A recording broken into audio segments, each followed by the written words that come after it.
বাবা,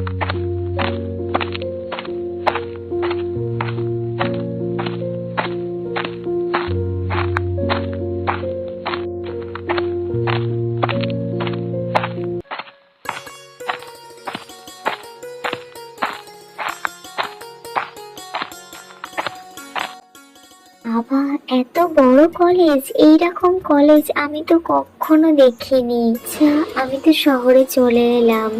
আমার কি রাহুলকে একবার ফোন করা উচিত?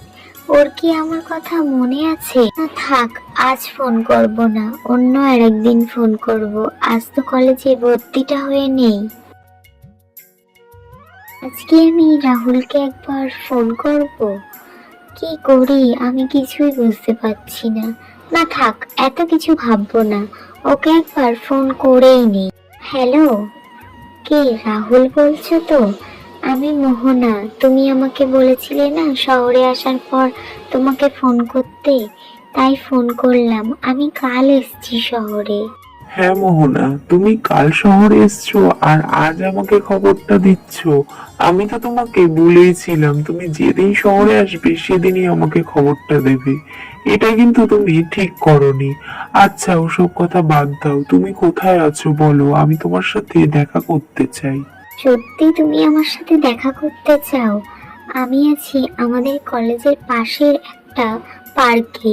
তুমি তাহলে সন্ধ্যেবেলা চলে এসো এখানে, আমার সাথে তোমার দেখা হয়ে যাবে।